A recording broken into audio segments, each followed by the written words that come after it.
Oke, senang sekali bertemu dengan rekan-rekan sekalian. Selamat pagi semuanya. Bagaimana kabarnya hari ini? Semoga sehat selalu. Nah, pada kesempatan pagi ini saya akan men-sharingkan salah satu bentuk dari jurnal ya. Jadi mana bentuknya agak berbeda mungkin ya dari yang biasa teman-teman mahasiswa khususnya lakukan pada pengerjaan soal-soal akuntansi ya.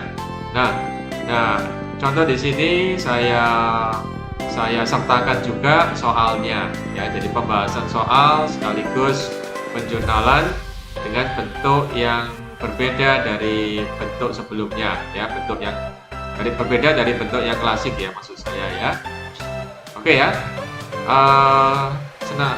Jangan lupa jika kalian suka dengan videonya, like, subscribe, dan share ya. Oke ya, saya Thomas Kirtan di sini. Langsung aja kita mulai ya. Jadi di sini sejalan dengan video-video saya sebelumnya, di sini ada akun ya, ada akun atau ada, saya mulai dulu transaksi keuangan ya. Jadi transaksinya bisa teman-teman lihat di sini ya, ini transaksi keuangannya ya. Ya, anggap aja ini bulan Oktober ya, bulan Oktober ya, bulan Oktober, selama bulan Oktober ya. Jadi kegiatan utama, kegiatan operasi perusahaan ya. Jadi pada waktu pertama kali ya, ini contoh apa? Contoh klasik ya pada soal-soal transaksi keuangan perusahaan jasa ya. Nah, misalnya apa? Tanggal 2 di sini setoran dari pemilik dan penyerahan sebuah mobil bekas. Kemudian tanggal 4 pembayaran sewa kantor, karena pertama kali buka usaha kita perlu sewa kantor ya. Kemudian pembelian peralatan tanggal 6 secara kredit ya. Jadi pembelian perlu kita beri keterangan kita beli secara tunai atau secara kredit ya. Dan biasanya pembelian dalam jumlah yang nilainya rupiahnya besar dan untuk jangka panjang kita bisa lakukan secara kredit atau angsur ya. Kemudian tanggal 8 ada penerimaan pendapatan jasa minggu pertama.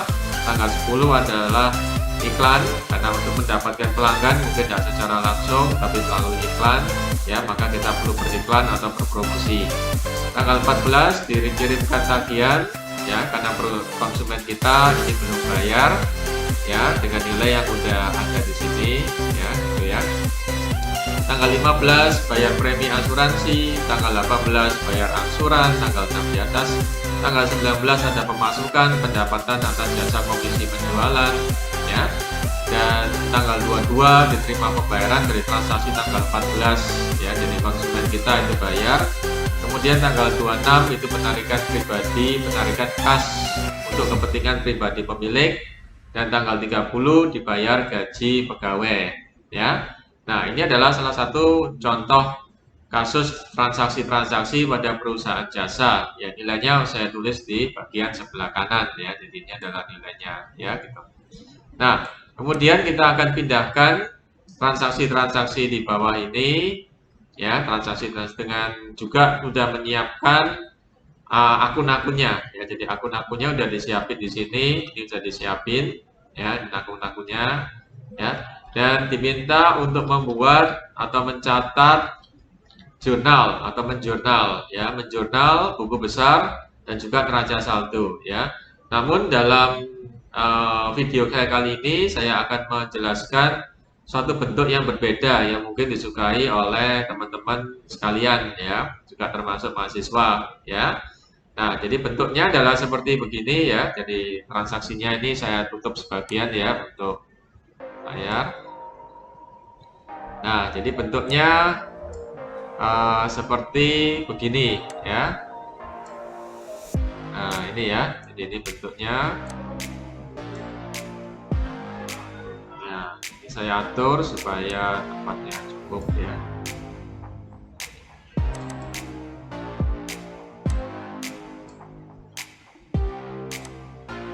Lagi.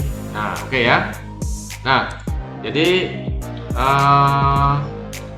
kita cukup melakukan secara datar aja ya. Kita melakukan secara datar. Jadi kita sisi kiri sama kanan aja, debit sama kredit. Kiri adalah debit, kanannya adalah kredit ya, dan kita bisa kasih warna yang berbeda ya. Jadi aplikasinya nanti seperti begini ya. Nah, ya. Jadi misalnya tanggal 2 di sini ada penyetoran kas dan juga penyerahan kendaraan ya. Nah, maka seperti begini bentuknya ya. Jadi kas dan kendaraan kemudian masuk pada modal ya, dalam hal ini modal Pak Bardiono ya. Oke ya.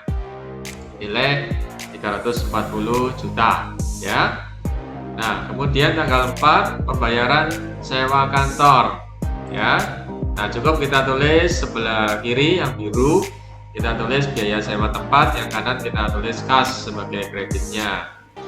Kemudian tanggal 6 ya, pembelian peralatan kantor debit, utang usaha, kredit ya. Nah, di sini cara ngerjainnya bagi teman-teman mahasiswa ini nggak perlu kita tulis akunnya, ini kita ketik ulang-ulang, nggak perlu ya bagi para mahasiswa dan teman-teman sekalian. Cukup kita pindahin aja akun yang udah, atau kita copy atau kita refer ya istilahnya apa ya, di refer tuh ya, diacu ya, posisi akunnya ya. Kemudian juga angka-angkanya juga kita nggak perlu tulis berulang-ulang lagi ya. Jadi ini tips dari saya untuk mengerjakan soal-soal akuntansi secara efisien bagi para mahasiswa. Cukup kita ketik sekali aja angka dan nama akunnya. Nah, berikutnya kita tinggal pakai Excel ini ya. Jadi misalnya ini mengacu pada sel A6 ya, juga termasuk angkanya ya mengacu pada sel berapa ya, jadi nggak perlu ditulis ulang-ulang ya.